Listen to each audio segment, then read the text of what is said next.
Ain't lie. Yeah, Actually, we actually were lukewarm on that game until we started watching it. And, I got a chance to play it. I played all the way through the story is it and as everything. pretty as it looked? As pretty as it looked. It looks good. It looks really good. It It's looks a like a good next looking gen game.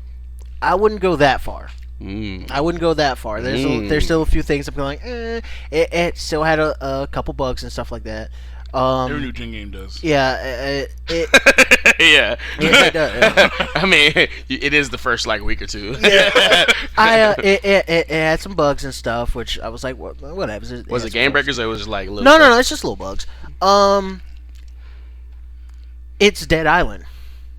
Like it's Dead Island, just with a with a different movement mechanic where you can basically. But doesn't that switch the entire game up though? The movement, not as much as you would think.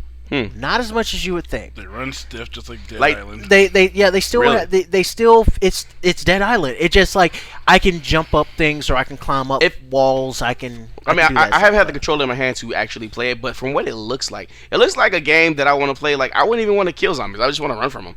Yeah, because it's so much fun. It looks like it's so much fun just to run from them. That is what you're doing for the most part when it comes to the nighttime parts. Oh yeah, I've seen that shit. Nighttime, a whole nother beast. When it becomes night, there's a lot of stuff that me and the person I was playing with was Alan of Half-Ass Heroes. Shout out, whatever. Mm-hmm.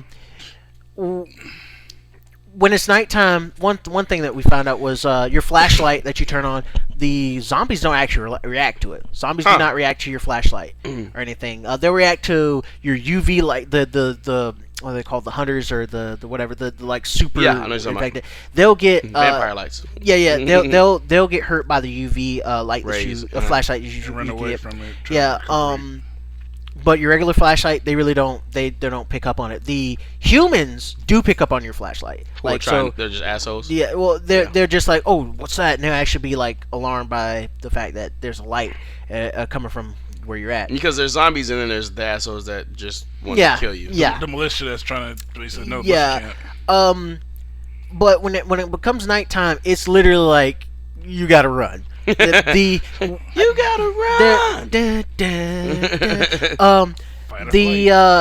There's a weapon in the game called Angel Sword, I think it's called. It's a mod. You basically, there's swords in the game, or machetes and stuff as well.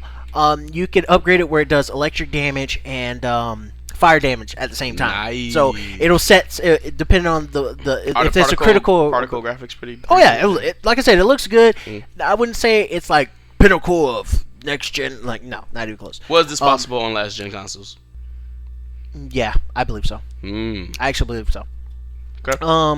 It looks highly polished though, so like it's not pushing the system at all. Nothing will for a while though. What system did you play on? I played on PS4. Okay.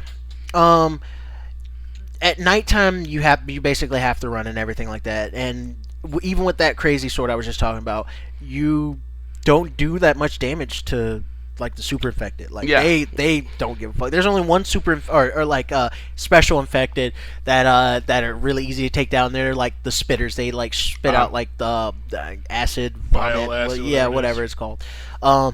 And they're really easy to take down. But like the normal like night stalkers or whatever like that, those motherfuckers you attack, and they can take you down to like.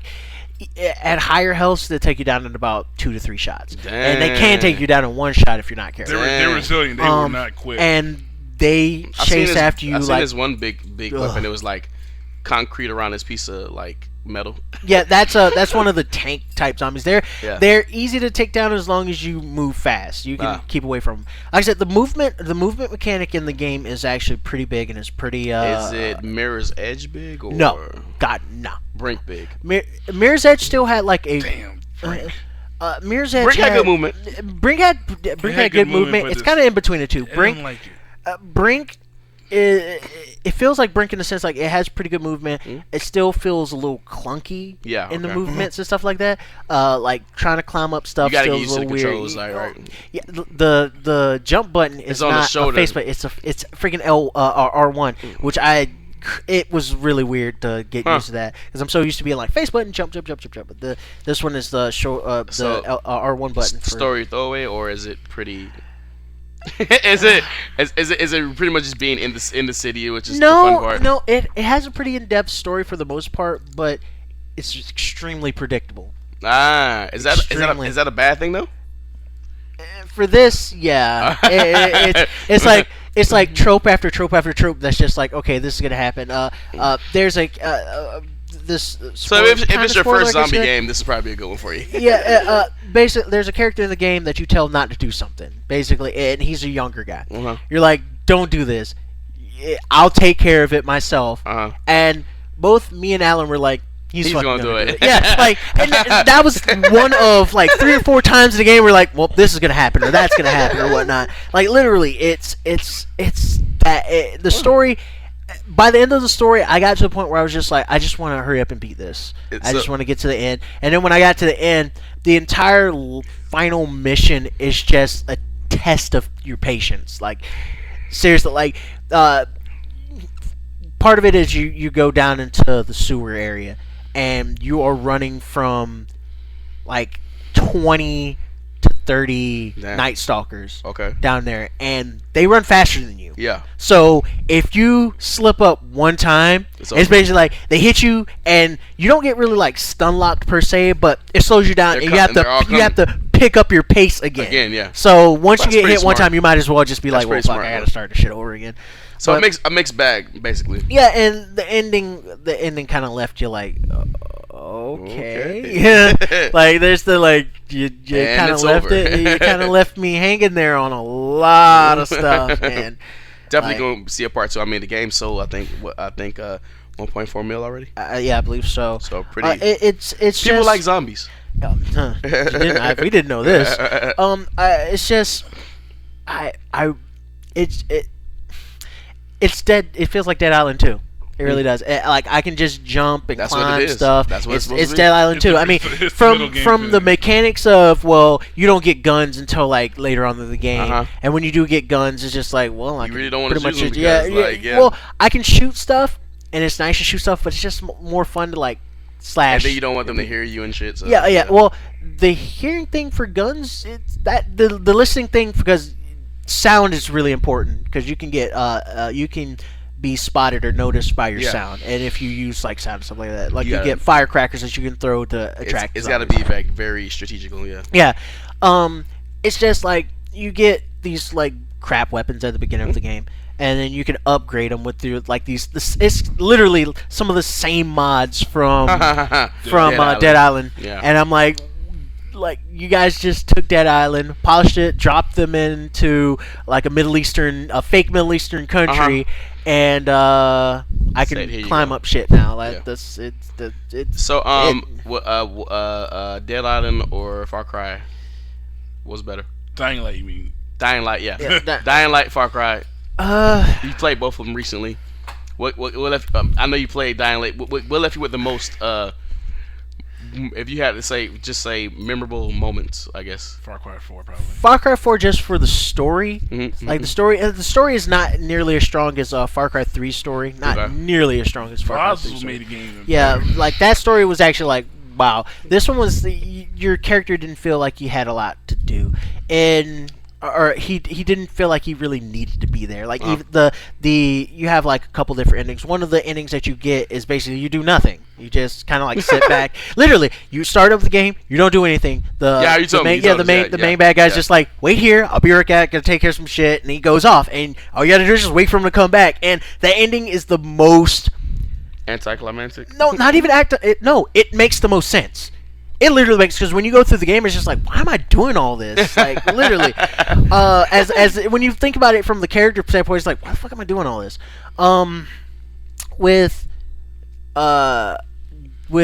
Dying Light, it's like the story just it like tugs at you at certain times and stuff like that, but a lot of it's just really predictable. So it's like, that bothered me.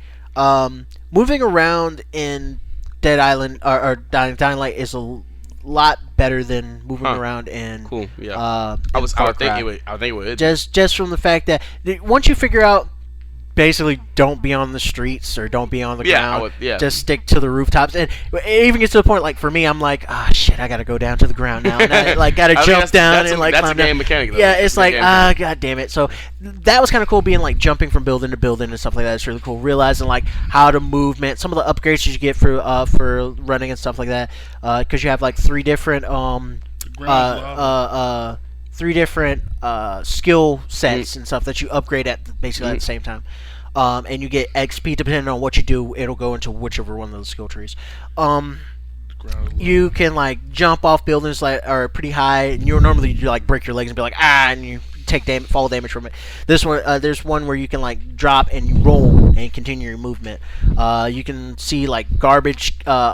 Bags of garbage or like dumpsters and stuff like that, or even like awnings and stuff. You can land on those to give you a cushion for your fall. Makes so sense. Like knowing how to navigate the city is like that actually is pretty cool. And when you get to the point where you're just like meh, like it's still kind of stiff, but it's not. It's improving. It's not the best game in the world. Like it's. I've played this game before, literally. Yeah. It's just like, I played this game before. The story is just like, oh, God, come on, guys. Which is the reason for the not next gen, yeah. Yeah, it's like, you guys could have done a little bit better with the story, but whatever. It's not horrible. It's not, like, the worst thing ever. Because video games. Best kept secret.